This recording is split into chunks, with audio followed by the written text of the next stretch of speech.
everyone! It's me, Len from the Philippines at nagbakasyon po tayo. So ngayon, idadako po tayo sa ating 91st day na ating sharing na devotion video. At today, ayan, nakita nyo na iba ang ating background because narito tayo sa Pilipinas. At syempre, medyo nagkakantuhan sila sa labas. But regarding and disregard na lang po ibang mga ingay or noise.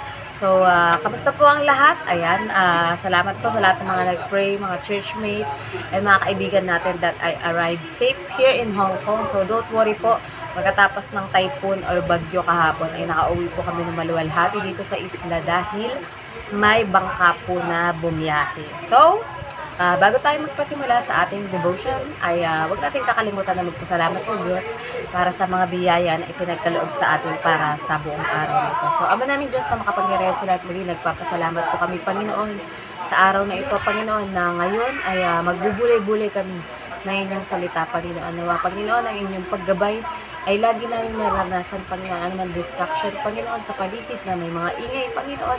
Alam po namin na hindi ito magiging hadlang upang makapag-focus kami sa inyong salita, Panginoon. Salamat po, Panginoon, na patapos ang bagyo, Panginoon, dito sa aming lugar, Panginoon, ay naging matiwasay ang aming biyahe at mapayapa, Panginoon, upang makauwi sa aming isla, Panginoon.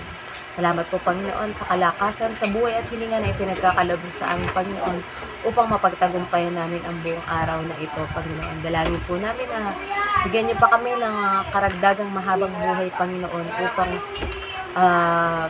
mas makatulungan pa namin ang iba, Panginoon, para maibahagi ang inyong salita sa pamamagitan ng mga videos na ito, Panginoon. Salamat sa tinapos na gawa ng inyong anak na si Jesus, Panginoon, at ang banal na Espiritu na lagi kaming sinasamahan upang ang aming mga gawing mga bagay ay ayon lamang sa inyong kalooban. Muli, pinupuri at dinadakila po namin ang inyong dakilang pangalan at itinataas kayo at kami po ay manatili na nasa pinakamababang level, Panginoon, upang inyong maging lingkod na ginagawa ang inyong mga kalooban.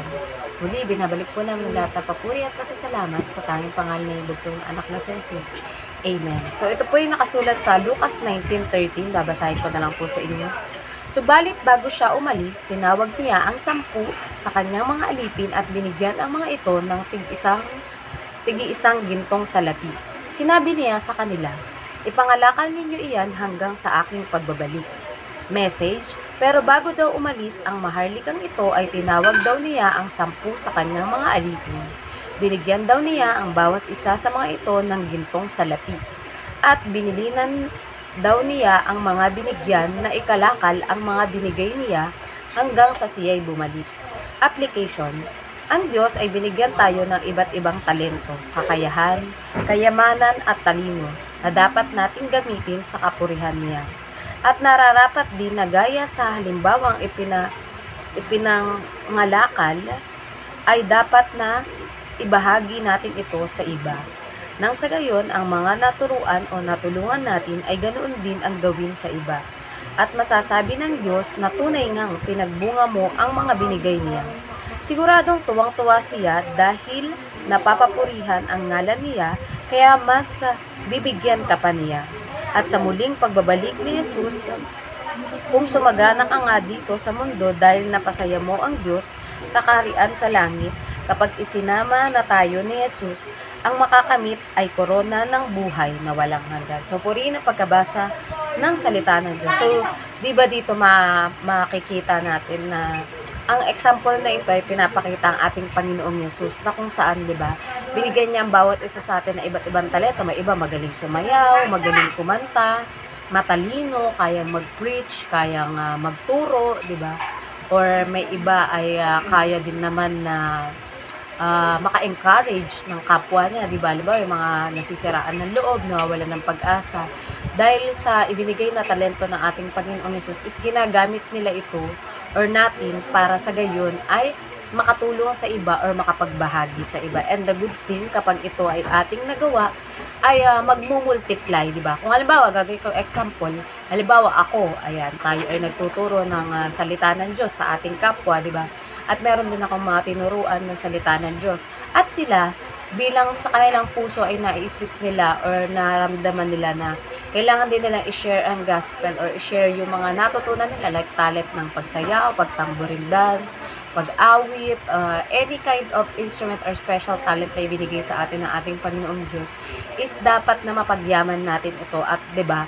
Yung ang mangyayari from ako, halimbawa may maturuan ako na isa, dalawa o tatlo, tapos sila din magmumultiply din sila, pwede rin silang makahikayat or makapagbahagi nito sa isa, dalawa, tatlo o mas higit pa, di ba? So doon natin makikita na nag-i-increase or lumalaki yung coverage ng pinagkatiwala sa iyo ng ating Panginoon Diyos, di ba, na nagsimula sa isang ginto kasi di ba ang ginto sobrang precious niyan sobrang mahal niyan, di ba? Tayo nga di ba masasabi natin yung mga quality 24K, 28K, di ba? Alam mo kapag tubog lang o alam mo kapag purong ginto talaga, kumbaga high value siya. So, 'di ba, yung binigay sa atin ni God, high value 'yan kaya nga ginto, 'di ba?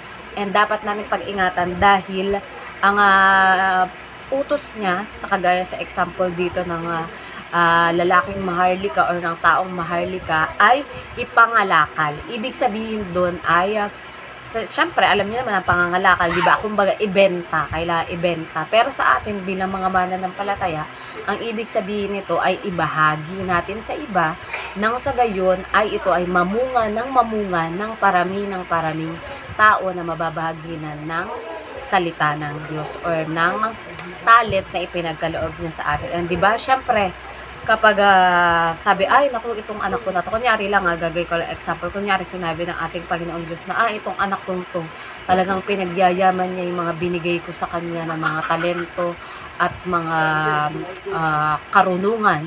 So, syempre, dahil natutuwa ako sa anak ko na ito, ang gagawin ko sa kanya, bibigyan ko pa siya ng higit na mas marami, nang sa gayon ay mas marami pa siyang maibahagi sa kanyang kapwa. Di ba? Kung ikaw naman ay kayamanan talaga, di ba? Binigyan ka ng Lord ng maraming pera, maraming blessing, tapos marami kang tinulungan na hinayaan mo sila na magkaroon ng trabaho, ng pagkakakitaan dahil sa pinagkatiwala sa iyo ng ating Panginoong Diyos na mga kayamanan na yan, whether it's in money or in business or anything man yan, di ba?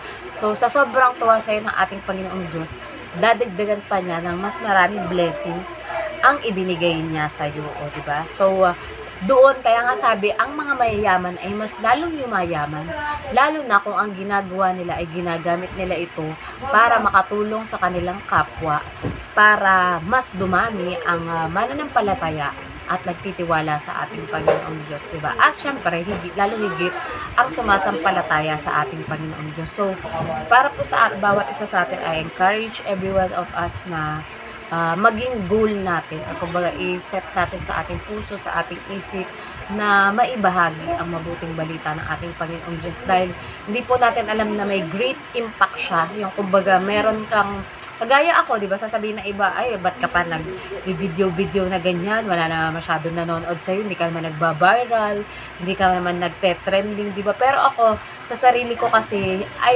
hindi ko iniisip na yung papuri ng mga tao, basta sa akin, napapapurihan ko, natataas natin ang pangalan ng ating Panginoon Diyos. Yun yung mas goal ng puso ko, yung kumbaga, Lord, I am serving and I am doing it for you, not for the papuri ng kapwa ko, kundi para sa iyo lamang, di ba? And I know, syempre, pag dumating na yung tamang panahon na sabihin ng aming Panginoong Diyos na natapos na yung mission ko dito sa buhay, di ba? Isa tayo sa masasabihan niya at malalagyan niya ng crown of glory at sasabihin, well done, good and faithful servant. So, nawa po ay may natutunan tayo sa ating sharing ng devotion video ngayon. At bukas po muli ay gagawa tayo ng ating devotion video at sana po ay samahan niyo pa rin ang inyong lingkod at habang narito tayo, nagbabakasyon sa Pilipinas para umattend ng graduation and moving up na ating mga anak na thanks God dahil pinagkalooban sila ng wisdom kaya mapapagtapos sila. Hindi natin, kumbaga naging instrumento lang tayo ni God pero si God talaga ang naging main reason kung bakit sila ay nagtagumpay at bakit sila ay makakapagtapos ng pag-aaral. So, let us all end up into prayer. Ama namin Diyos na makapangyarihan sa lahat, muli, maraming salamat po Panginoon sa pagtitiwala niyo sa aming Panginoon. Nabigyan kami ng mga kakayahan, talino, kayamanan na ito, Panginoon, upang maibahagi namin sa aming kapwa at sa gayon, Panginoon, ito ay aming mapagyaman pa lalong higit, Panginoon, para sa inyong kapurihan, Panginoon. Dalangin po namin, Panginoon, na lagi niyong patibayin ang aming puso, isip at kaluluwa, Panginoon, upang mas lalo kaming maging eager, Panginoon, na ito ay maibahagi sa iba, Panginoon. Dahil alam po namin, Panginoon, na ang lahat ng aming mga ginagawa, Panginoon, ay hindi masasawalang bahala, Panginoon.